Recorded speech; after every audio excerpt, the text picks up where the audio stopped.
Il s'agit de gens jus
Bonjour à tous, je suis Aya Kadjo, Miss Grand Côte d'Ivoire 2024 pour Miss Grand International. Je suis ravie et honorée de représenter la Côte d'Ivoire dans un concours aussi prestigieux que Miss Grand International. De plus, c'est la première fois que la Côte d'Ivoire sera représentée. Je dois donc marquer les esprits et surtout écrire l'histoire. Représenter la Côte d'Ivoire, c'est porter haut les couleurs d'un pays riche en diversité, en culture et en tradition. C'est un immense privilège et une grande responsabilité que je prends à cœur avec fierté et passion. C'est cette diversité qui fait notre force. Nos valeurs d'hospitalité, de solidarité et de résilience nous unissent et nous rendent plus forts ensemble. En tant que femme africaine, nous portons en nous une beauté unique. Nos carnations, nos cheveux crépus sont les symboles de notre identité et de notre héritage. Au-delà des frontières de la Côte d'Ivoire, c'est toute l'Afrique que je souhaite honorer. Un continent aux mille facettes, riche en histoire, en ressources et en potentiel. Un continent dont la beauté et la richesse culturelle méritent d'être célébrées et reconnues. Je suis fière d'être l'ambassadrice de ma nation, de notre continent. Être Miss Grand, c'est porter haut les couleurs de la Côte d'Ivoire. C'est inspirer et unir au-delà des frontières. N'hésitez pas à me suivre sur mes différents réseaux, Aya Kadjo, pendant toute cette aventure et surtout un grand merci à Fokama pour leur soutien. Bienvenue dans un nouvel épisode des hommes et des femmes de Kama. Je suis Barsamia. Et Ellie, Je suis Christelle Kidi. Comme vous avez pu le voir, on a encore une fois, pour un nouvel épisode, ramené Christelle Kedi. Nous avons enregistré un épisode avec elle-même et Reine Afoué sur les couples africains et la spiritualité. Je vous invite à le regarder si ce n'est pas déjà le cas. C'était un super épisode. Merci encore d'avoir accepté notre invitation aujourd'hui. On a un sujet auquel on va aborder, voire plusieurs, parce qu'il y a un événement qui arrive ce samedi 21 septembre. Donc ça sera au brunch Camille, donc un brunch conférence qui sera animé par la conférencière Christelle Kedi. Elle va nous en dire plus sur cet événement et aujourd'hui on va aborder quelques sujets pour que vous puissiez avoir les éléments afin qu'on puisse approfondir ensemble ces sujets qui sont très importants pour nous et pouvoir s'instruire davantage à travers le podcast, mais aussi à travers la conférence, et pourquoi pas ces formations. Est-ce que tu peux nous en dire plus aujourd'hui sur le prochain événement qui est à l'approche ce mois-ci? Absolument, c'est la première conférence, donc c'est une série de 3, donc les conférences de fin d'année. Elle s'intitulera donc Mélanine, aura et spiritualité. Donc il s'agit de comprendre ce que c'est qu'être noir, entre guillemets. Elle sera suivie par une conférence en octobre sur comment donc gérer des enfants afrodescendants en territoire non afrodescendants, donc en l'occurrence en Europe et en France particulièrement. Et la dernière conférence de l'année touchera aux couples africains face aux familles toxiques. Donc c'est un programme qui est relativement chargé, mais c'est en même temps ce que vous nous demandez, ce que le public nous demande, puisque les questions qui reviennent la plupart du temps tournent autour de ces 3 sujets. Très bien. C'est important de connaître aussi justement les particularités de notre identité. Donc je pense que c'est bien de commencer par justement se redéfinir à travers justement ce que c'est qu'être noir. Et c'est pas seulement avoir des a priori sur on résiste au soleil ou pas besoin de crème ou quoi que ce soit. C'est beaucoup plus profond que ça. Ça sera suivi justement par l'éducation des enfants en Europe. Donc du coup, effectivement, en Afrique et en Europe, il y a des particularités qui sont propres. Et pour éviter justement que l'enfant parte dans tous les sens, il y a des structures, il y a des orientations à savoir. Et on terminera par la conférence qui sera sur les couples. Donc éviter d'avoir un couple toxique, choisir le bon partenaire et justement connaître les codes, les fondations indispensables pour que le couple puisse tenir sur la durée. Donc je trouve que c'est un programme très très intéressant, très riche. Aujourd'hui, on va échanger sur le premier programme. Donc du coup, qu'est-ce que tu peux nous dire aujourd'hui sur justement la particularité de la mélanine, donc ce que c'est qu'être noir? Alors la mélanine, déjà je commencerai la conférence par une déconstruction, puisqu'il y a énormément d'a priori autour de ces questions. Tu en faisais allusion par rapport à l'usage ou non du SPF. Comme moi je disais, quand on a bâti les pyramides et l'empire de Méroué, on n'avait pas ces questions.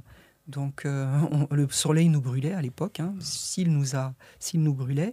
Et aujourd'hui, depuis qu'on met du SPF, dans quel état est notre communauté à l'échelle mondiale, où que nous nous trouvions, que ce soit au Brésil, aux États-Unis, aux Antilles, en Afrique, à chaque fois qu'on adopte un comportement qui n'est pas indigène, c'est-à-dire qui n'est pas propre à notre culture, les conséquences, on les paie immédiatement.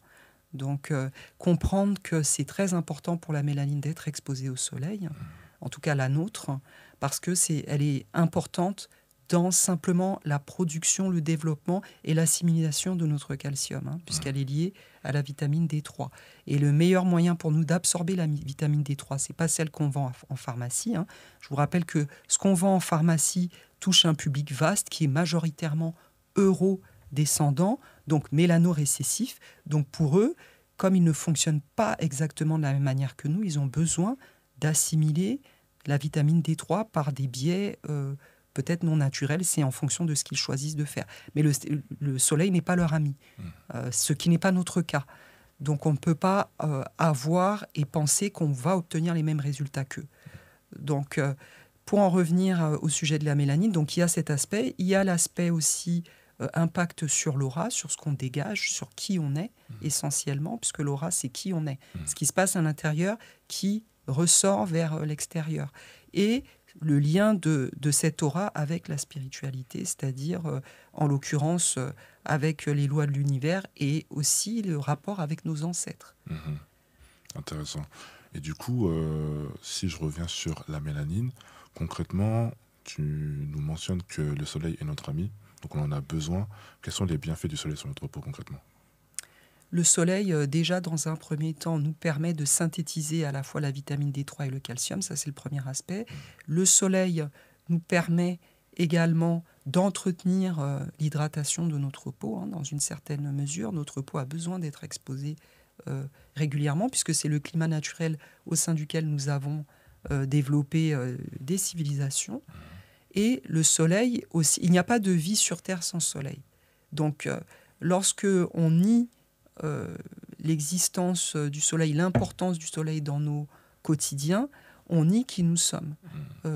Nous nions aussi son impact sur les plantes, son impact sur le règne animal, le règne minéral également. Donc le soleil, c'est important. Le soleil aussi, c'est un révélateur des auras. Donc à moins d'être un initié pour pouvoir lire les auras des gens dans l'obscurité, la majorité d'entre nous doit déjà apprendre à les lire sous la lumière du soleil, pas la lumière artificielle. Absolument. Donc le soleil, à tous les niveaux, il est notre ami, il est notre meilleur allié. C'est pas pour rien qu'il est omniprésent dans les cultures africaines, dans l'iconographie que nos ancêtres nous ont laissée. Absolument. Très bien. Et quand tu dis que l'aura, c'est par rapport à ce qui se passe à l'intérieur et à l'extérieur, est-ce que tu fais référence à notre hygiène de vie ou c'est beaucoup plus spécifique que ça ? L'hygiène de vie et surtout l'entretien de l'ADN qui est lié à l'hygiène de vie, parce que l'entretien de l'ADN, c'est comment est-ce qu'on nourrit ces cellules. quels aliments est-ce qu'on ingurgite, mais aussi les pensées. Quel air respirons-nous? Avec qui couchons-nous?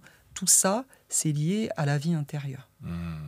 D'accord, donc du coup, concrètement, là, ce qu'on mange et les personnes qu'on côtoie et les personnes qu'on fréquente aussi, ça a un impact sur notre nous intérieur. Absolument. C'est un peu cette règle que les hommes d'affaires ont repris en disant que nous sommes le résultat des 5 personnes que nous fréquentons le plus. Effectivement, si vous fréquentez constamment des personnes qui aiment fumer, vous aurez une tendance à vouloir tester la cigarette. Après, les plus forts d'entre nous vont s'en passer, mais ils sont rares. Généralement, les gens... Regardez ce qui se passe avec l'alcool. Les gens se forcent pendant des années, les années de jeunesse, à boire de l'alcool. La majorité d'entre eux. Et très peu, au cours de leur vie, comprennent qu'il faut s'en débarrasser. Donc, le plus simple, c'est de ne pas avoir commencé. C'est pareil quand on est au lycée. Ce sont les âges où les gens sont initiés à la cigarette, au joint, etc. Il y en a qui résistent, il y en a une majorité qui ne résiste pas. Quelles en sont les conséquences quelques années simplement plus tard? On ne regarde même pas 20 ans, juste quelques années plus tard. Donc c'est la même chose. On doit exposer notre ADN à ce qui va lui permettre de s'amplifier, de s'optimiser. Pas l'exposer à ce qui ne va pas l'aider à s'améliorer. D'accord. Donc du coup, l'ADN, si je comprends bien, il évolue en fonction de ce qu'on en fait? De nos choix personnels, c'est vrai, mais aussi des directives que nos ancêtres nous ont laissées, puisque notre ADN, il nous appartient temporairement. Il est le résultat de milliers de personnes avant nous.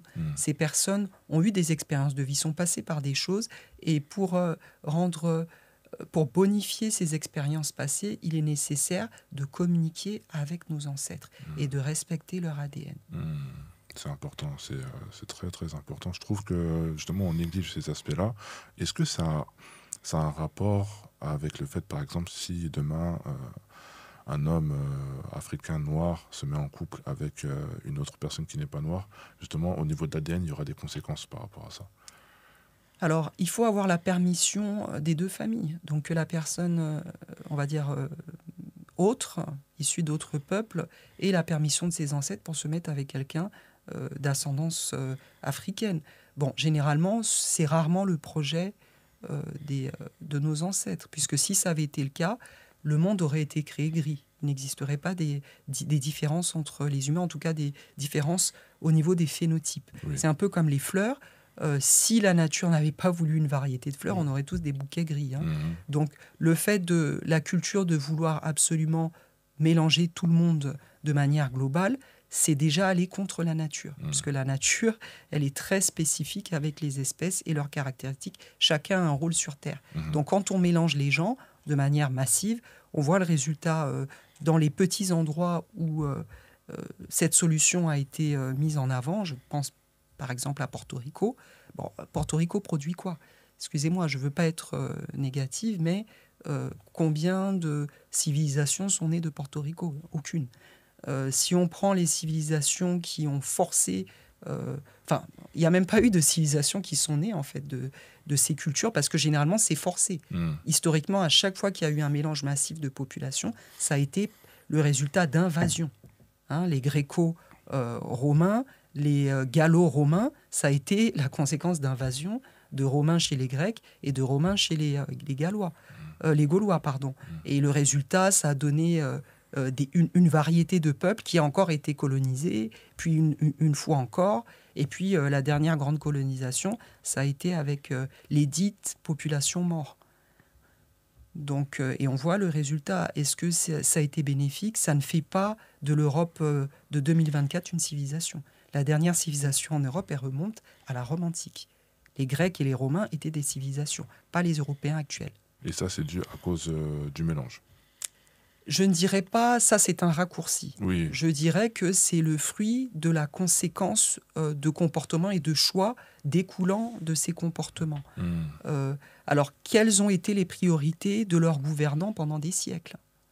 Est-ce que, moi, si on doit résumer l'histoire de la France, c'est ce dernier millénaire, la politique, elle a été d'envahir les autres, de coloniser les autres, de les faire venir pour les faire travailler, d'en utiliser d'autres pour engranger la démographie, c'est-à-dire peupler le pays, quand on pense aux épisodes liés aux orphelins réunionnais, par exemple, qui ont été injustement transportés, arrachés à leur famille, et puis imposés dans des familles du sud de la France, par exemple. Bon, là, c'est un métissage. C'est pour ça que je dis, où sont les civilisations nées de ça? Voilà, parce que quand c'est quelque chose qui vient d'un traumatisme, je ne vois pas comment du beau peut sortir d'un traumatisme. Clairement. De toute façon, on a pu le voir, tu as pu le constater aussi, que concrètement, aujourd'hui, avec les traumas qu'on a, il n'y a rien, enfin, il n'y a pas d'élévation ni quoi que ce soit, il n'y a pas de progrès. Non, il n'y a rien du tout, surtout que lorsqu'on parle surtout de métissage, il faut aussi voir le métissage spirituel. Lorsqu'on impose une religion à des peuples qui ne l'avaient pas de base, en plus de force, comme tu dis, Christelle, tu vois le résultat. Tu vois même en Guadeloupe, tu vois dans les dom-toms, tu vois comment les gens n'évoluent pas. C'est le statu quo. Statu quo. Non, c'est intéressant. Et d'ailleurs, en revenant sur la spiritualité, on avait abordé rapidement le sujet de la mission de vie, qui a une place centrale, selon moi, dans la vie, justement, d'un Africain. Est-ce que tu peux nous faire la liaison entre la mission de vie et la spiritualité? Pourquoi les deux sont liés et pourquoi, concrètement, la mission de vie va faire en sorte que ta spiritualité sera beaucoup plus grande? Alors, c'est une excellente question. La mission de vie, c'est ça a été en fait ta programmation de départ par rapport à l'univers. On va utiliser ce terme général, à défaut de pouvoir utiliser un terme africain, et par rapport aussi à l'agenda de tes ancêtres. Donc, toute personne qui arrive sur Terre, à la naissance, a plus ou moins un rôle à jouer. Maintenant, il faut l'identifier. Si on n'identifie pas, effectivement, on part en étant avec un handicap spirituel, puisque c'est comme prendre sa voiture, la démarrer et ne pas savoir dans quelle direction aller. Alors que quand on connaît sa mission de vie, on peut mettre son GPS sur l'île. Et donc là, si on part de Bayonne, on va orienter son GPS de manière à pouvoir suivre les bonnes routes. Si effectivement on n'a pas de point de départ, on n'aura pas de point d'arrivée, on est dans l'errance. Donc c'est ça le rapport à la spiritualité. Retrouver un chemin, il y a des infinités de possibilités, mais au moins avoir une direction. Tu as eu l'occasion justement de connaître ta mission de vie. Qu'est-ce que ça t'a apporté concrètement depuis que tu as eu connaissance justement de ta vocation, de ta direction? J'ai pu comprendre que de savoir sa mission de vie, ça m'a permis de comprendre pourquoi j'avais des facilités dans certaines choses ou autres, même en soi, même dans la charte astrale en général, quand on a un peu décrypté, j'ai pu comprendre pourquoi j'avais des facilités dans beaucoup de choses et d'autres où j'étais beaucoup moins performant. Et ça m'a surtout permis de pouvoir me diriger vers les choses qui sont maintenant concrètes pour moi, quoi. Donc, surtout, j'ai fait pour les enfants, on a un peu regardé. Et là, tu vois vraiment que c'est concret. Tu vois par rapport au caractère de l'enfant, tu vois tout, tu vois. Même au début, je me disais, mais c'était bizarre, pourquoi l'enfant est comme ça? Mais non, mais en fait, parce que c'était écrit, en fait. Tu vois, et c'est là, tu vois vraiment que c'est beau parce que tu peux le diriger. Tu vois, il n'y a pas de... comment expliquer? Il n'y a pas de problème d'orientation. Tu vois, si tu sais ta charte astrale, tu pourras guider ton enfant plus facilement. Les produits ménagers efficaces et sans danger pour ta famille et ta maison. Avec Fama, tu peux être sûr de voir ton enfant grandir dans un environnement sain et protégé grâce à des produits ménagers contenant entre 3 et 7 ingrédients naturels, fabriqués artisanalement en France avec amour et respect, écologiques, biodégradables et respectueux de notre belle planète. Pour une véritable alternative aux produits industriels, profite dès maintenant de 10% de réduction sur ta première commande Fama. Ça évite justement les enfants perturbés. C'est ça, bien sûr. Qu'ils ne comprennent pas pourquoi ils aiment s'habiller comme ça, pourquoi ils aiment autant de changements, pourquoi ils sont autant famille, pourquoi ils sont autant dans l'amour, quoi que ce soit. Parce que c'est écrit. Non, c'est intéressant. Et la charte astrale, est-ce qu'il y a aussi des rôles par rapport à la famille, notamment vis-à-vis de la charte astrale, en fait, concrètement, quand on a connaissance de ça? La charte natale, précisément, va communiquer, effectivement, va nous aider, surtout si toute la famille la réalise, à identifier qui sont les personnes qui reçoivent les messages des ancêtres et qui sont les personnes qui sont chargées de soigner la famille spirituellement, de faire donc, puisque les gens aiment bien le terme rituel, hein, de pratiquer certains rituels et surtout d'adopter un mode de vie en adéquation qui pourra réaligner les générations d'avant avec les générations futures, c'est-à-dire éviter que certains problèmes ne dépassent votre génération à vous. D'accord. Du coup, ça permet justement en fait, de pouvoir stabiliser la famille concrètement. Hein. Si moi, je vois ça comme ça, je sais pas comment tu vois, toi. Moi, je vois ça comme ça aussi. Ça me paraît indispensable, surtout que c'est à la naissance, donc c'est natal. Et du coup, en fait, concrètement, on sait exactement qui doit faire quoi et qui aura des facilités dans quoi. C'est le GPS. Ouais, c'est ça. Comme a vu Christelle tout à l'heure. C'est ça. Non, c'est pertinent. Alors justement, par rapport aux ancêtres, il y a quand même, je sais pas si tu as pu voir dans les réseaux, qu'il y a beaucoup de personnes qui ne savent pas comment rentrer en lien avec eux, d'une part, par rapport aux ancêtres, et surtout, c'est revenu souvent, il y a des personnes qui disent que, entre guillemets, si mon grand-père ou mon arrière-grand-père c'était un soulard, pourquoi je vais le prier? Est-ce que tu peux nous expliquer la différenciation dans la prière des ancêtres? Parce que on ne prie pas en fait forcément une personne auquel nous descendons, il y a des particularités. Oui, donc comme je l'explique dans le module hein, que je propose et que je conseille les gens de prendre, tu as fait ce module, mission de vie / communiquer avec les ancêtres, il existe différentes catégories d'ancêtres déjà. Les ancêtres, ce ne sont pas nécessairement ceux qu'on a connus généralement, ce ne sont même pas ceux qu'on a connus parce que ceux-là n'ont pas transitionné depuis assez longtemps. Il s'agit de gens justement qui sont totalement inconnus. On porte leur ADN, mais on ne les a jamais vus et ils ne nous ont jamais vus. Mais ils savent ce qui peut nous arriver et on peut bénéficier de leur expérience. Et c'est dans ce sens-là qu'il est important de pouvoir et d'apprendre à communiquer avec eux, puisque cela aura un impact dans nos vies. Et pour ceux, effectivement, il faut s'aligner, comme je disais, il faut respecter leur ADN. Donc, il faut réveiller leur ADN. Et une des manières de réveiller l'ADN, c'est déjà de manger comme eux. Donc, effectivement, si on est adepte des pizzas et de la petite canette rouge, ça va être difficile de penser que nos arrière-grands-parents déjà connaissaient ces produits. Donc ça ne va rien leur faire du tout, ça va même perturber leur ADN puisque le blé n'est pas une céréale qui a été introduite il y a longtemps dans l'alimentation des afrodescendants, de la plupart des afrodescendants. Ça fait pas, pour qu'un gène se modifie, il faut 25 000 ans. Donc ça ne fait pas 25 000 ans que nous mangeons du blé, dans la majorité des cas. Donc ça, c'est pour ceux qui voudraient défier, prouvez-moi le contraire, mais ça ne fait pas 25 000 ans. Ça a été introduit avec, malheureusement, le rapport forcé aux autres. Parce que si on l'avait choisi, ça aurait été comme pour le poulet qui a été importé de la Chine pendant Kemet. Donc effectivement, progressivement, ils ont fait les efforts pour cultiver cette volaille qui aujourd'hui est devenue un classique. Mais même là, ça ne fait pas 25 000 ans. Donc c'est pour ça que le poulet, il y a encore beaucoup de choses à ne pas faire avec. Donc je pense avoir répondu à la question. Oui, très bien, franchement, impeccable. Et donc du coup, manger comme ses ancêtres va nous permettre de pouvoir nous connecter davantage avec eux, ou c'est juste, entre guillemets, une base indispensable pour pouvoir éveiller, entre guillemets, son ADN et sa conscience? On va dire que c'est la crèche. Okay. Si on doit prendre le système scolaire, on a la crèche jusqu'à l'université. La crèche, donc le B.A.-ba, c'est de manger comme ses ancêtres. Manger comme ses ancêtres, ça va réaligner votre ADN, ça va le nettoyer, ça va faire en sorte qu'il se réveille. Donc vous allez expérimenter des choses différentes. Vous allez vous sentir mieux. Et vous allez vous sentir mieux parce que vous allez vous rapprocher des corps des gens qui ont bâti des civilisations. Tout le monde, parmi les afrodescendants aujourd'hui, a des ancêtres qui ont participé à l'édifice d'une civilisation ou de plusieurs civilisations sur le continent africain. Puisque nous sommes le résultat de milliers de personnes. Donc il y en a certains, forcément, qui ont participé à l'édifice d'architecture, à l'édifice de loi, à l'édifice de système de fonctionnement propre à notre continent.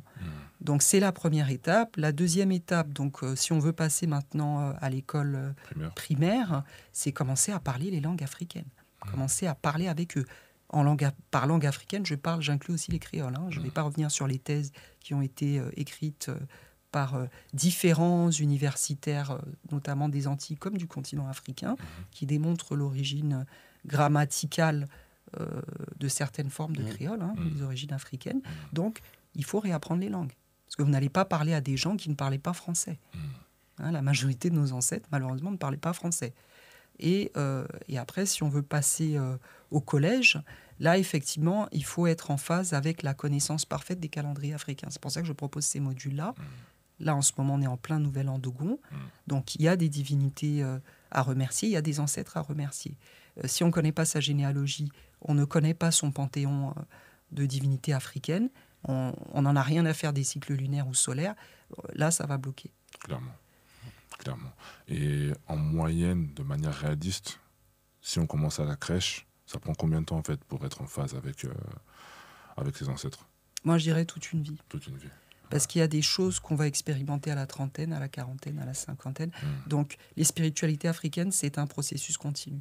Donc, les gens qui disent « j'ai tout vu », c'est-à-dire qu'ils ont 200 ans. Donc, c'est très rare. Donc, on va dire, par exemple, manger comme ses ancêtres. La transition, si on est rapide, c'est 5 ans. Si on est rapide, mais en général, il faut compter 10 ans parce que on a 20, 30, 40 ans de mauvaises habitudes alimentaires. C'est très difficile déjà de se soigner et surtout l'influence de l'environnement. Et comme je le dis toujours, dans la spiritualité africaine, la loi la plus difficile à mettre en place, c'est la loi du détachement. Si votre entourage est accro au riz, haricots rouges, il va falloir à un moment donné faire des choix, c'est-à-dire s'éloigner de ces personnes pour ne pas qu'elles vous influencent dans votre choix de ne manger que du haricot rouge dans un premier temps et progressivement, au fur et à mesure de vos apprentissages, comprendre que le haricot rouge n'est peut-être pas la meilleure protéine pour le corps africain, mais c'est déjà mieux que la viande. Ah oui, d'accord. Donc la viande, justement, c'est déconseillé. On ne mangeait pas de viande auparavant? C'est pas que c'est déconseillé, c'est que si tu manges de la viande qui a grandi sur le continent africain de manière naturelle, qui s'est nourrie de manière naturelle et qui est morte de manière naturelle, oui. Mais aujourd'hui, combien ont accès à ça? En dehors des pygmées qui vivent dans les forêts tropicales, enfin les 10 pygmées, presque personne n'a accès à ce type d'alimentation. Donc si c'est pas toi qui as fait grandir l'animal, c'est pas toi qui as demandé la permission pour le manger, et puis surtout, c'est pas fait pour être mangé à outrance, puisque sinon nous n'aurions que des canines, comme les chiens par exemple, qui sont des carnivores absolus. Nous n'avons que 4 canines. Nous avons plus de dents qui nous permettent de broyer. Nous avons des molaires, nous avons 8 molaires. Donc nous sommes censés quand même, et nous avons des incisives. Donc nous sommes censés manger plus de végétaux, nous les digérons mieux que de tout ce qui est animal. Après, je mets au défi ceux qui disent le contraire. Vous prenez l'un des pays les plus peuplés du monde, l'Inde, une majorité des gens ne mangent pas de viande. Et c'est le pays qui a le moins de taux de cancer au monde. Donc, soyons inspirés. Et comme par hasard, ce sont aussi des mélanodominants. Il n'y a pas d'hasard. On est bien d'accord que la plupart des maladies proviennent justement de ce qu'on consomme, donc la nourriture. Ou il y a des maladies qui sont toujours été là sur le continent, mais comment les distinguer complètement? Alors, en tant que naturopathe africaine, nous avons 3 types de maladies. Nous avons donc les maladies chroniques, qui sont les maladies provoquées par le mode de vie, 80% des maladies, celles qui sont justement, qui présentent beaucoup de symptômes inconfortables et qui justifient l'industrie pharmaceutique, en tout cas dans le monde occidental. Ensuite, nous avons les maladies virales, qui sont les vraies maladies, qui littéralement, pour nous, spirituellement, signifient qu'un virus attaque votre système. Donc, c'est l'invisible qui devient visible dans votre corps. Donc là, pour nous, on considère ça comme des vraies maladies. Et ensuite, on a les maladies spirituelles, c'est-à-dire celles qui sont causées par ce que les Indiens appellent le karma, c'est-à-dire la conséquence de l'absence de rapport avec nos ancêtres, les mauvais rapports avec nos ancêtres, nos mauvaises actions aussi, c'est-à-dire vis-à-vis des autres. Donc 3 types de maladies, et généralement, on a les 3. Quand les gens ne sont pas éveillés, ils sont très très sensibles au virus, notamment tout ce qui concerne les MST. C'est à cause de ces comportements de se mettre sur Tinder et puis aller s'échanger avec n'importe qui sans savoir quel est l'essence de ces personnes rencontrées. On attrape aussi des maladies spirituellement transmissibles par le rapport sexuel. C'est pour ça que c'est très important quand on dit de manger comme ses ancêtres. À un moment donné, vous allez voir que votre libido va se décupler. Et c'est là que, parallèlement, vous devez aussi travailler sur le contrôle de votre libido. Donc ça, je l'explique pour ceux qui suivent ce module. Et puis, il y a aussi toutes ces maladies spirituelles du fait d'être dans des environnements toxiques. C'est-à-dire, il y a des gens qui se collent à vous juste pour... C'est un peu comme la grippe, pour vous filer leur maladie spirituelle. Et ils en sont conscients, ou elles en sont conscientes. Wow. Donc du coup, il y a 3 aspects, et dans ces 3 aspects-là, on les a quoi qu'il arrive, quoi. À moins de savoir ce qu'il faut faire, qu'on vous les communiquer dès votre naissance, que vous ayez été élevé dans ces principes, ces préceptes, ce qui est rare, parce que généralement, de nos jours, beaucoup d'afrodescendants reçoivent les messages à travers les religions des autres, qui sont, comme je dis toujours, c'est même pas la crèche, la spiritualité, c'est encore avant ça. Donc c'est encore... tout le monde est exposé à ces maladies, Ok, à moins de travailler sur soi. Très clair, ça marche. J'aimerais revenir sur ce que tu viens de dire, parce que je pense que personne ne sait ça, mais comment on peut avoir des maladies spirituelles liées au rapport sexuel? Alors, je vais donner un exemple d'une personne que j'avais reçue en consultation. Ouais. Donc, effectivement, alors, la personne avait une carrière qui fonctionnait, une vie, voilà, où dormir, de quoi manger sans trop se poser de questions, une vie régulière, des bons rapports avec la famille. Et puis, cette personne a rencontré quelqu'un qui, au contraire, traversait des difficultés. Mais il y a eu, comme le disent les Occidentaux, des atomes crochus. Donc, il y a eu, à un moment donné, une faiblesse émotionnelle. L'émotion, je rappelle que c'est l'énergie in motion, donc c'est l'énergie en mouvement. Donc, cette énergie-là, elle change en fonction de ses humeurs, du contexte, du moment de la journée, du moment du mois, aussi de l'ancêtre qui essaie de ressortir à ce moment-là. Parce que, en fonction des saisons, on a des ancêtres qui essaient de dominer notre personnalité plus ou moins. Et particulièrement 14 ancêtres, qui sont les ancêtres les plus proches de nous généalogiquement. Donc les parents, les grands-parents et les arrière-grands-parents. Généralement, c'est eux. Mais dans le cas des afrodescendants, la plupart d'entre eux étaient déjà tous colonisés. Donc tous les désirs qu'ils ont sont des désirs qui ressemblent aux nôtres. Donc ça pourrait être l'un d'eux qui fasse qu'on soit attiré par cette personne. Donc en l'occurrence, c'était le cas de cet individu. Donc très rapidement, la personne a eu des rapports sexuels avec ce personnage et la vie immédiatement a commencé à changer. C'est-à-dire l'énergie de cette personne, l'énergie de difficulté, de malchance, de matériel, du combat quotidien, s'est transférée. La personne a commencé à avoir des problèmes avec son voisinage, la personne a commencé à avoir des problèmes à son travail, et puis au fur et à mesure qu'elle avançait dans le temps, dans la relation avec cet individu, eh bien, elle a fini par perdre son travail. Du coup, elle a perdu aussi son logement. Donc, elle s'est retrouvée dans la même situation que la personne avec qui elle entretenait une relation. Et c'est allé à ce niveau-là parce qu'elle a fait entrer cette personne-là non seulement dans sa vie, mais dans son logement. Donc, les énergies... Et vous gardez les énergies de ces gens-là pendant des années. Parfois, elles ne quittent jamais votre corps. Waouh. C'est terrible. C'est terrible. Waouh.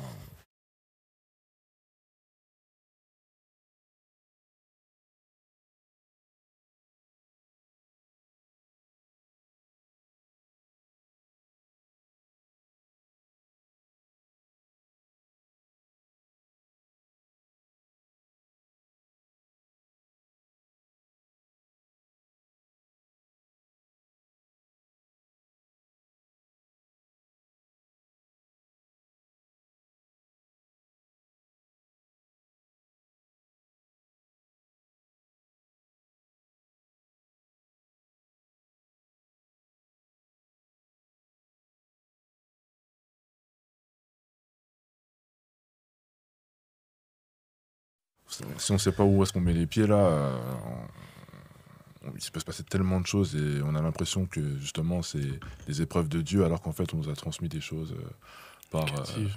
Hein? Négatives, des choses négatives. Hein. Ouais, clairement. C'est terrible. Mais il y a aussi des choses positives, rassure-moi, sur le fait d'avoir des liaisons quand même. Alors, vous pouvez attirer du positif si vous-même vous êtes aligné, que vous manifestez et que la personne que vous manifestiez soit également dans le même niveau de vibration, qu'elle soit elle-même alignée. C'est très rare. C'est très rare. Il y a tellement de disciplines à faire. C'est pour ça que je disais, la crèche, c'est déjà la discipline alimentaire. Ouais. L'alimentation change déjà les hormones sexuelles, leur manière de fonctionner dans nos corps, aussi bien chez l'homme que chez la femme. Donc ce n'est pas naturel pour un homme d'avoir constamment envie d'éjaculer. Ça, c'est pas quelque chose... Quand on est jeune, c'est un peu normal, mais ça devrait être quelque chose qu'on contrôle. Quand ce n'est pas contrôlable, dès qu'on voit quelqu'un du sexe opposé passer, ce n'est pas naturel. On ne le voit pas dans le règne animal. Les animaux coopulent uniquement pour se reproduire. À quelques exceptions près, le dauphin et les primates. Donc le dauphin, maintenant si on va dans la mythologie, dans nos mythologies africaines, le dauphin ne vient pas de la planète Terre. Ce n'est pas un mammifère. Déjà, c'est un mammifère par rapport dans le règne des poissons, ce qui est rare. La plupart des autres poissons ont du sang froid. Lui a du sang chaud. Il a une intelligence, une capacité intellectuelle qui est semblable à celle de l'humain. Et ce sont effectivement des animaux qui ont une particularité aussi, c'est leur mode de reproduction. Les dauphins violent, ils se mettent en groupe, ils font un viol collectif sur leurs femelles. Donc ils forcent leurs femelles à la reproduction. C'est un petit peu ce qu'on est en train de vivre aujourd'hui avec le fait de vouloir créer des banques de sperme. Enfin, maintenant, on force un peu les femmes à retourner dans le rôle. Je vois aux États-Unis, il y a la tendance des femmes traditionnelles, qui, comme par hasard, c'est que des femmes de 20 ans. Interrogez-nous, nous qui avons 40 ans, pour dire ce que c'est que le suivi de ça. C'est-à-dire, quand vous commencez à avoir quelques rides, vous allez voir que vous n'allez plus être la favorite. Je ferme la parenthèse ici. Mais, et quand on voit chez les primates aussi, tout comme les dauphins, ont des comportements sexuels similaires à ceux des humains, c'est-à-dire une sexualité récréative. Donc, pour attirer quelqu'un qui va vous optimiser, vous ne pouvez pas être dans la sexualité récréative. Vous n'avez pas rencontré... C'est rare que vous rencontriez cette personne sur Tinder. Ça ne se passe pas comme ça spirituellement. J'aimerais revenir sur un des sujets que tu vas aborder justement le mois prochain, sur l'éducation des enfants en Europe, donc des enfants africains. Quelle est la particularité aujourd'hui pour un enfant de grandir en Europe ? Si les parents font l'effort déjà eux-mêmes de faire ce travail sur eux, de connaître leur code naturel, de communiquer avec leurs ancêtres, ils seront guidés par leurs ancêtres sur comment apprivoiser l'enfant. Déjà, ils pourront identifier si l'enfant est déjà un ancêtre. Déjà. Donc la plupart des gens ne le savent pas. Ce qui est une erreur fondamentale chez les afrodescendants, c'est que c'est pas pour rien qu'on aime bien donner les noms de nos ancêtres aux enfants. Je pense particulièrement à l'Afrique centrale, parce que nous espérons que certains de nos ancêtres se réincarnent dans la chair. Le problème, c'est que comme on se met en relation avec des personnes sans avoir consulté nos ancêtres, on décide d'improviser des enfants dans des corps, dans des ADN qui sont peut-être contradictoires avec le nôtre, des énergies. Parce que si, par exemple, et moi je l'ai rencontré, une dame, donc en faisant sa consultation, sa charte natale, et puis nous avons fait d'autres consultations, je me suis rendu compte qu'elle était descendante des peuples africains qui ont malheureusement pactisé avec des forces étrangères pour livrer les autres, issus d'autres communautés locales. Et donc, elle portait ce karma-là. Donc, elle était surprise que je lui dise que tu es issu de cette communauté, et voilà ce que tes ancêtres ont fait. Donc, pour réparer cela, voilà ce qu'il faut faire. Et même pas, parce qu'elle a un fils, et le fils, il est agité, à l'époque, il rencontrait beaucoup de problèmes de racisme. Je lui disais, mais c'est la conséquence de ce que tes ancêtres ont fait. Ils ont fait des pactes avec les ancêtres de certains des gens qui embêtent ton enfant, et aujourd'hui, eh bien, ce sont des conversations qui reviennent. Il y avait des rapports raciaux il y a 300-400 ans entre eux. 300-400 ans plus tard, ça se répercute sur ton enfant. Maintenant, parce que depuis 300-400 ans, ce que votre famille a fait, ça a été de cacher votre passé de négrier. Donc aujourd'hui, il faut que tu le mettes à découvert. Donc littéralement, il fallait que cette dame se mette sur les réseaux sociaux et se présente comme descendante de négriers africains. Moi, j'ai jamais rencontré aucun d'entre eux le faire. Il y en a quelques-uns qui se baladent. Il y en a même qui sont plutôt populaires et sur les réseaux sociaux. Mais tant qu'ils ne feront pas ce coming out, leur vie va continuer à être difficile. Leur quotidien va continuer à être difficile. Idem pour celui de leurs enfants. Alors, je ne parle même pas de ceux, ils vont se reconnaître, qui se disent africains en panne ou panafricains, comme vous aimez bien dire. Moi, j'appelle ça les Africains en panne. C'est-à-dire, vous avez un message à délivrer, mais vous ne voulez pas délivrer votre vrai message que vous connaissez. Il est temps que ces familles, que ces clans fassent la paix avec leur histoire. Sinon, vous allez continuer à aller voir vos marabouts, à avoir des commerces qui échouent, à avoir des histoires incroyables dans vos familles, pour la simple raison que ça se répercute d'une génération à l'autre. Waouh. Qu'est-ce que tu en penses, Elie? C'est un suivi, hein, limite, on dirait. Voilà, Ouais. on dirait que tout ce que tu fais dans le passé, ça revient dans le présent. Donc en fait, le seul moyen, c'est d'assumer et d'essayer de réparer les erreurs de tes ancêtres. Donc en gros, c'est pour ça que les ancêtres, c'est quelque chose de vraiment d'important. Je crois qu'avec les religions, on l'a comme diabolisé, on a diabolisé toutes nos pratiques pour qu'on puisse, entre guillemets, survivre sur cette terre, quoi. Vivre, ne pas survivre, vivre. Et là maintenant, tu remarques bien que nous survivons. Parce qu'en gros, on a plus les pratiques, on n'a plus les connaissances. Donc l'exemple est concret. Hein. T'as une famille qui a fait du mal, tu le payes un jour ou l'autre. Que ce soit toi ou tes enfants ou tes arrière-petits-enfants, tant que le mal ne sera pas rétabli. Est-ce qu'on peut voir ça comme une malédiction? C'est ce que les Occidentaux appellent la malédiction, c'est-à-dire le mal qui s'incarne au travers de l'addiction, puisque ce sont des paroles qui ont été sorties à cette époque-là, des actes qui ont été posés avec des conséquences très graves. Et les gens que vous avez rendus captifs, certains avaient des ancêtres plus puissants que les vôtres. Donc il y a tous ces conflits-là qui se répercutent, et puis les gens voient ça petit dans leur quotidien. Mais c'est un quotidien qui est tout le temps dérangé, pendant 70 ans, 80 ans, 90 ans, pour ceux qui vivent jusqu'à 90 ans. Et tout autour de vous, toute la famille est comme ça. Et après, vous dites que vous rencontrez quelqu'un lors d'un kizomba et vous accouplez avec cette personne. Donc vous voyez un peu le drame, les risques que vous prenez. Et ça, c'est juste une infime partie. Je ne parle même pas, ça c'est à l'intérieur de nos groupes. Je ne parle même pas de ceux qui sont issus de lignées qui ont été dans des pratiques occultes très graves pendant tellement longtemps qu'aujourd'hui, ils ne sont même pas récupérables. Il y a des gens qui vont et se marient avec eux, font des enfants avec eux, et c'est la catastrophe dans leur couple. Wow. En fait, le choix du partenaire doit se faire sur plusieurs critères profonds, j'ai envie de te dire. Enfin, c'est pas juste ce qu'on peut voir en surface, c'est-à-dire la situation, la taille, etc. C'est les parents, les ancêtres, le vécu aussi, avoir le maximum d'informations sur tout ça. Parce que j'ai l'impression qu'en fait, aujourd'hui, la phase d'union, elle est négligée aussi. Elle est négligée. J'ai l'impression, enfin, dites-moi ce que vous en pensez, mais j'ai l'impression qu'en fait, il manque tellement d'étapes essentielles qui me paraissaient naturelles auparavant, mais qu'aujourd'hui, c'est une des raisons aussi pour lesquelles aujourd'hui, les générations ne sont pas encourageantes. Quoi. Mais simplement, moi, je trouve qu'elle est banalisée. Toi, l'union est banalisée. Tu choisis n'importe qui.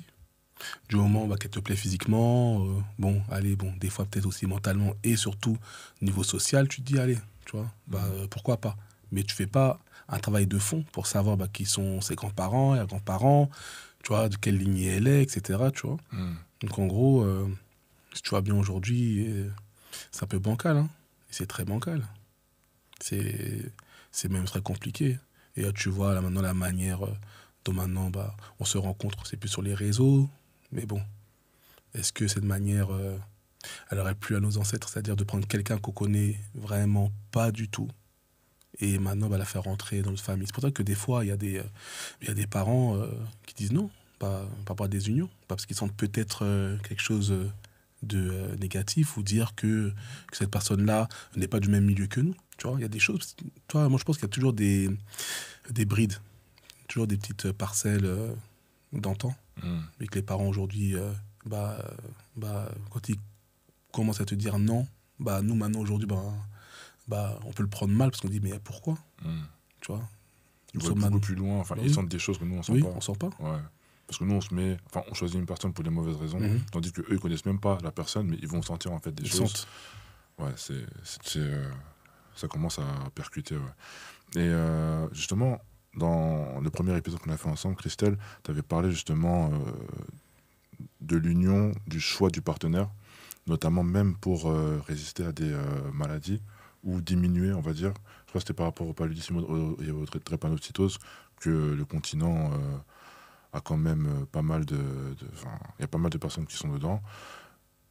Est-ce que même auparavant, on choisissait même des partenaires par rapport à des spécificités beaucoup plus précises, c'est-à-dire en fonction justement de la lignée qu'on voulait.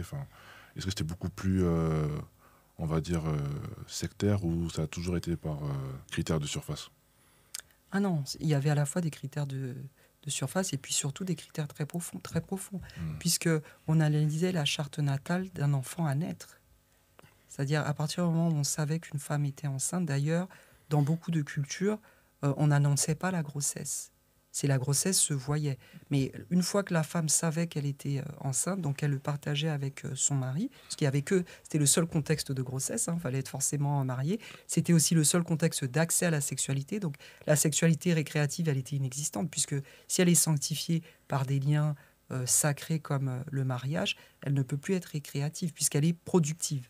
L'objectif du mariage, pas patriarcal, du mariage en général, c'est la reproduction, la création d'une nouvelle génération. Donc les parents allaient consulter. Donc ils savaient et ils acceptaient d'accompagner leur enfant futur dans sa mission de vie ou non. Bon, la majorité acceptait de le faire, sachant qu'eux-mêmes avaient été mis en union sur les mêmes bases. On avait consulté aussi, les deux familles avaient consulté en disant « Nous, on aimerait avoir plus de ces compétences, vous aussi, vous aimeriez, eh ben on se met ensemble ». Et il faut aussi comprendre qu'il y avait majoritairement de l'endogamie. L'exogamie, c'est arrivé avec le romantisme. Donc l'endogamie, c'est le fait de se marier avec quelqu'un à l'intérieur d'un même groupe. Quand je dis groupe, je ne parle pas nécessairement de famille.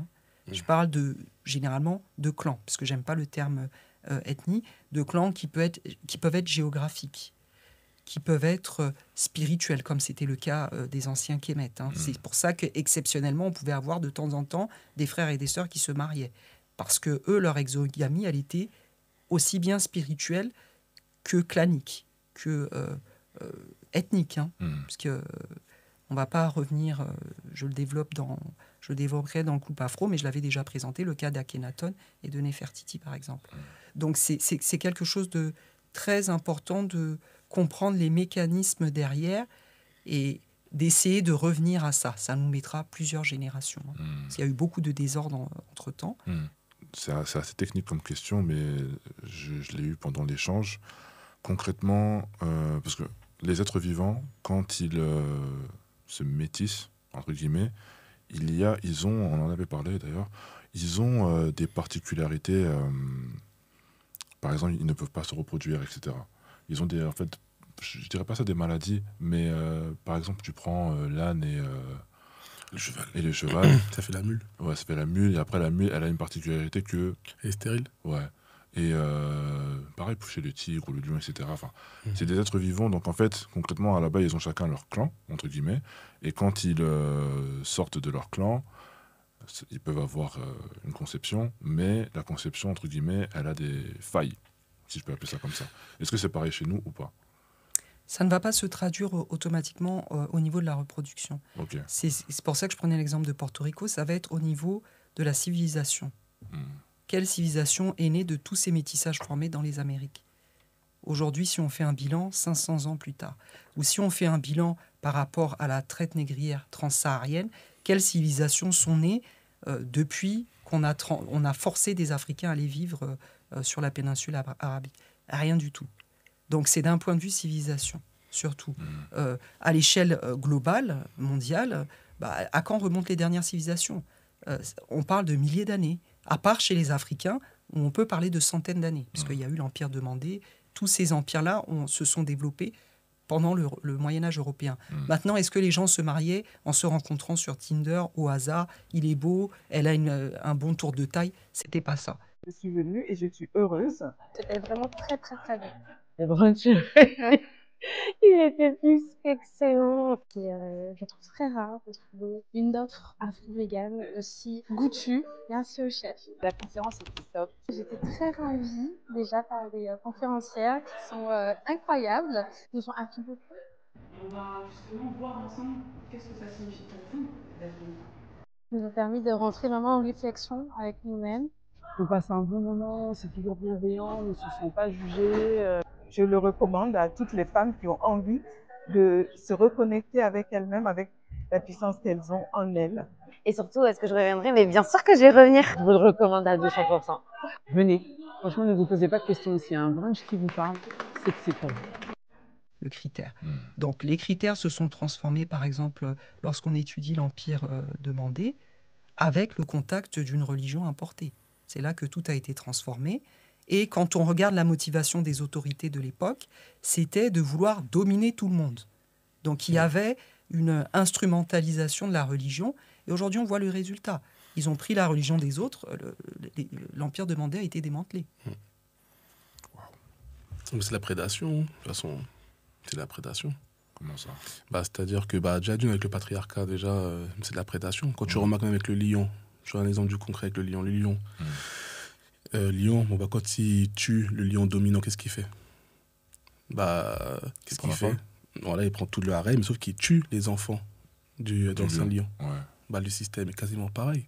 Quand ils sont venus, même en Afrique ou quoi que ce soit, qu'est-ce qu'ils font? Ils tuent les mâles et les hommes et ils se reposent avec les femmes. Partenaires des enfants, des fois métis. Mais ces enfants-là, après, ils allaient en Afrique pour aller capturer des Noirs. Parce qu'en gros, ils avaient plus cette culture africaine.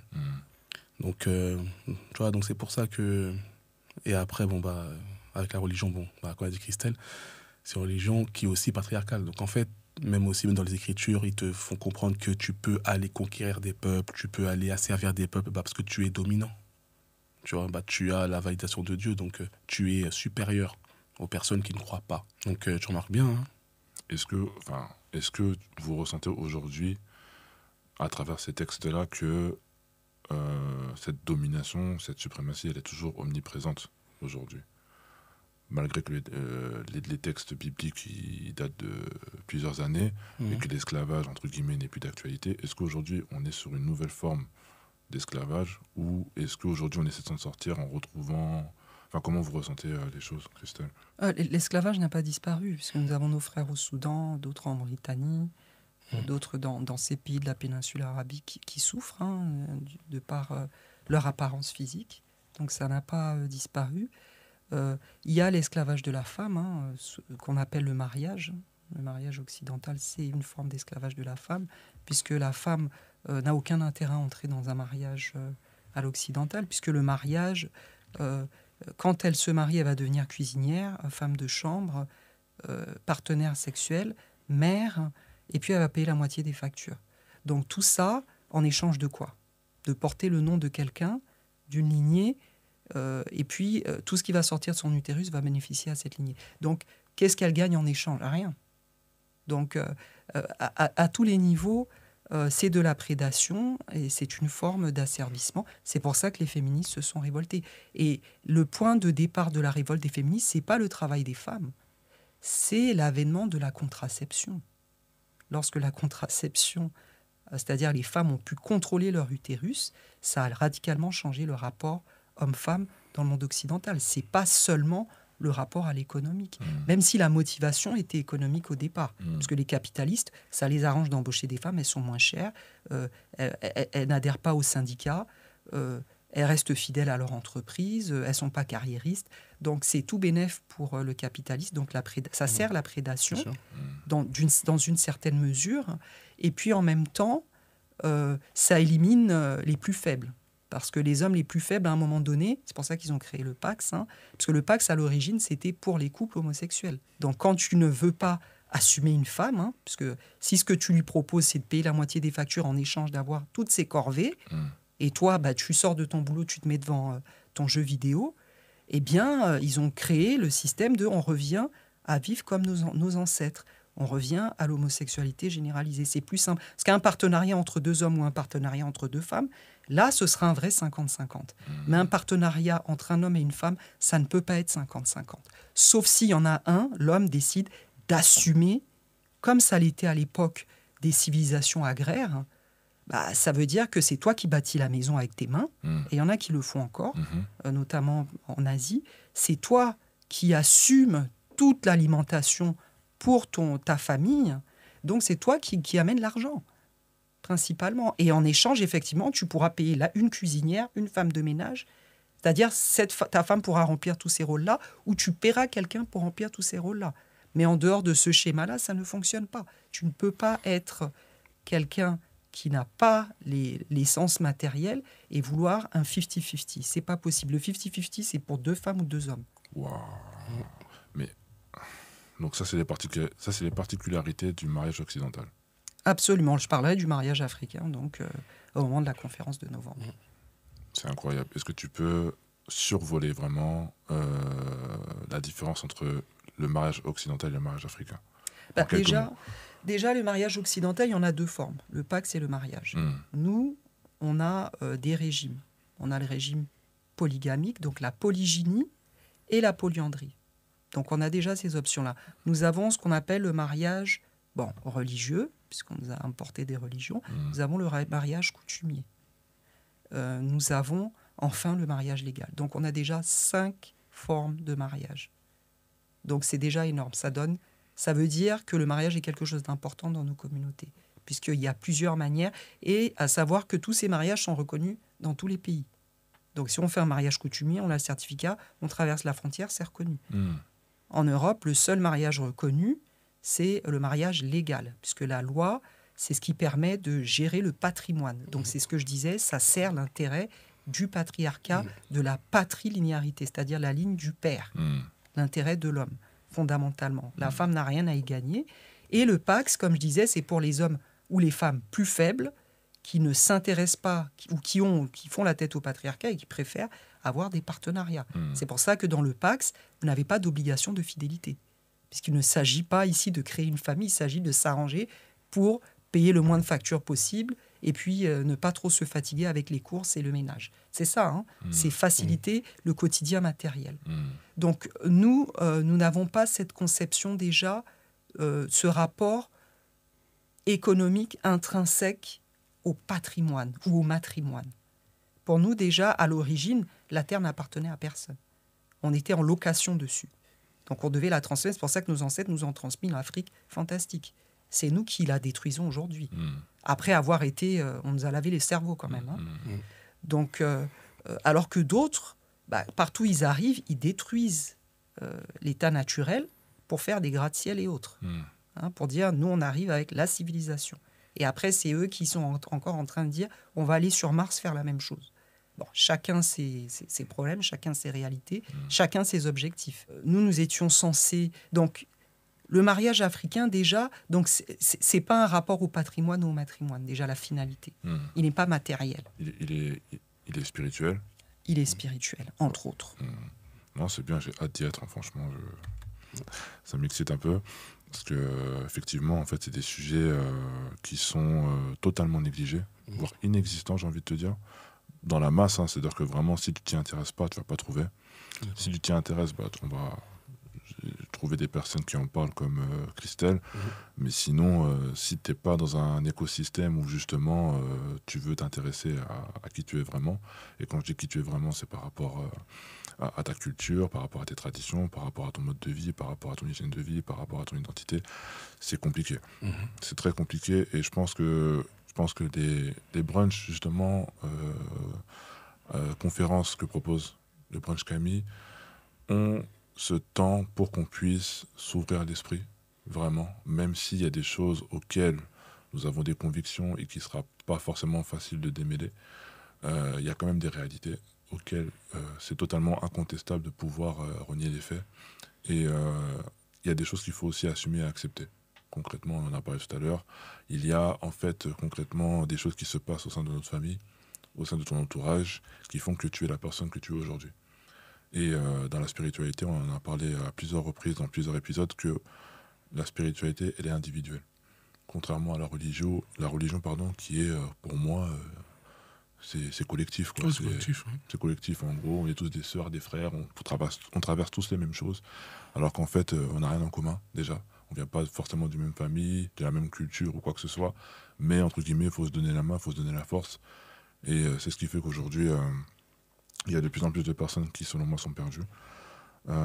Pour conclure, Christelle, est-ce que tu pourrais communiquer tes prochaines formations, les prochaines dates et les thèmes de tes formations, ainsi que la durée, comment ça se passe, si c'est à distance, en présentiel, qu'est-ce que tu proposes dans ces formations-là pour que les gens puissent justement être accompagnés et savoir dans quoi ils vont mettre les pieds? Oui, donc il y a une formation qui est permanente depuis le mois de février. Donc toutes mes formations sont en distanciel, parce que nous avons un public des Outre-mer qui est plutôt intéressés. Donc c'est pour ça que nous les faisons sur un support, donc en live dans un premier temps pour le premier enregistrement, et puis ensuite pour ceux qui rejoignent les sessions, qui suivent l'enregistrement de ce live, les gens reçoivent toutes leurs heures, je leur envoie les liens. Donc c'est en illimité. Donc cette formation, le bien-être africain sacré, c'est la toute première formation que j'ai débutée en février, donc avec un groupe d'une 15aine de personnes. Donc les modules sont indépendants les uns des autres, on peut les prendre à l'unité. Moi, je conseille de prendre le tout pour avoir un suivi et puis pour avoir une progression aussi. Donc à partir de la semaine du 15 septembre, je vais ouvrir les inscriptions pour pouvoir faire la seconde partie de ce premier volet, donc le bien-être africain appliqué. Donc là aussi, il s'agit de 50 heures. Les modules qui vont être abordés, ça va être la naturopathie africaine, ça va être la numérologie africaine, honorer ses ancêtres, et puis le masculin, le féminin sacré, donc approfondi. Il y aura une autre formation aussi qui sera lancée début octobre, qui va parler justement de comment élever les enfants en Europe. Donc cette formation s'adresse aux parents comme aux non-parents, les oncles, les tantes, tout le monde est concerné, puisqu'on n'a pas le terme oncle-tante dans les langues africaines à l'origine. Après, ça a été créé. Et là, on va justement s'appuyer davantage sur... ça va être aussi en ligne, mais il y aura beaucoup plus de participation de la part des personnes qui seront formées. Donc ça ne va pas être du cours, on va apprendre avec des exemples de situations. Donc ce sera beaucoup plus situationnel, mais toujours en distanciel. Enfin, la dernière formation qui sera plutôt sous forme de masterclass sur 2 ou 3 week-ends, puisqu'il y aura un tronc commun pour les hommes et les femmes. Donc par exemple, comprendre ce qu'est le patriarcat eurasiatique. Donc ça va être un des sujets fondamentaux à comprendre. Comprendre aussi ce que c'est que le féminin sacré et le masculin sacré africain. Donc les différences avec le féminin et le masculin européen que tout le monde pratique sans savoir que c'est ce qu'on pratique de manière primordiale. Et ensuite, je donnerai des éléments sur le féminin, comment se renouer son féminin sacré africain et puis comment renouer le masculin sacré africain. Voilà, donc ce sont 3 formations à venir qui vont débuter entre la mi-septembre et le début octobre. Donc elles seront toutes en simultané. Elles seront toutes en ligne. Donc même si on rate l'inscription en live, elles seront préenregistrées. Donc on recevra les liens et toutes les heures de cours. Et moi, je fais toujours en fonction des modules, je crée des petits groupes WhatsApp où je coach les personnes de manière groupée. D'accord. Donc tu gardes un suivi, peu importe le temps auquel la personne s'inscrit. Exactement, on peut s'inscrire à 2h du matin, commencer sa formation, mais on est suivi sur certaines d'entre elles. Bon, celles sur la famille, automatiquement, famille et couple, on sera suivi sur des groupes WhatsApp. Super intéressant. Et les groupes WhatsApp elles vont durer le temps de la formation ou elles vont rester même après la formation? Alors, pour manger comme les ancêtres, elle a duré 6 mois, le groupe, avant que je n'en sorte, parce que là, c'était quand même... il fallait accompagner les gens dans leur transition alimentaire.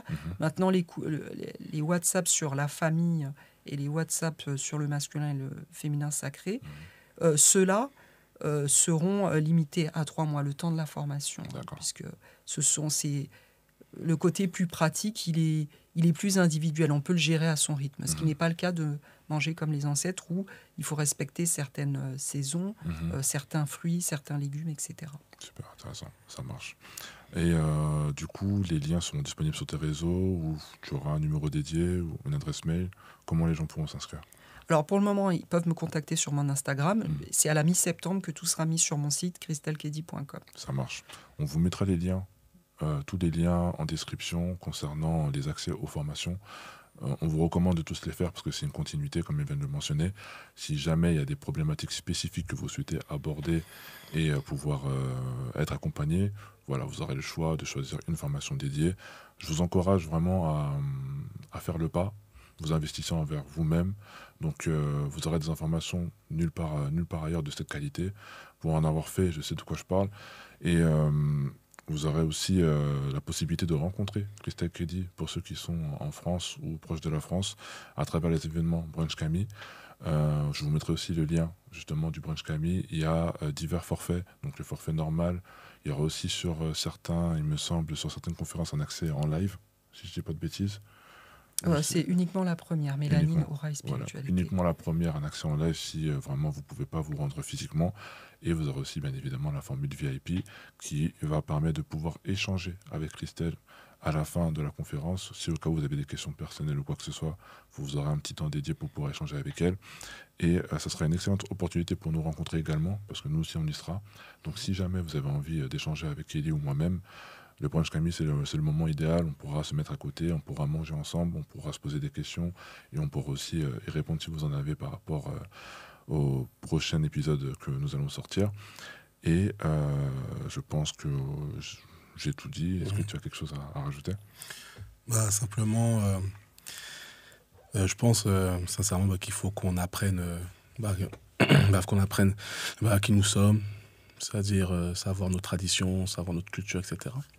Et surtout, j'encourage toutes les personnes qui nous regardent d'aller consulter Christelle Kedi, voilà, pour qu'on puisse apprendre des trucs assez concrets, quoi. Et aussi de nous rejoindre au brunch Camille, comme tu vas dire. Comme ça, au moins, on pourra aussi échanger et surtout, je pense surtout, échanger et apprendre, voilà, sur nous. Et n'oubliez pas, on a un code promo qui va s'afficher sur la vidéo. Évidemment, c'est un joli cadeau pour vous. Donc n'hésitez pas, il n'y a pas d'excuse de le prix ou quoi que ce soit. Non. Là, on fait le nécessaire pour justement vous faire découvrir des choses de qualité, que ce soit à travers les conférences, à travers les marques partenaires avec qui justement on soutient. C'est important en fait d'être unis. Je pense que c'est ce qui nous manque vraiment au sein de notre communauté, c'est l'unité. Donc on fait le nécessaire et on compte sur vous pour votre présence. Merci beaucoup Christelle Kedi. Merci à l'équipe. Et on vous dit à la prochaine dans le prochain épisode de Fort Kama. Bye bye.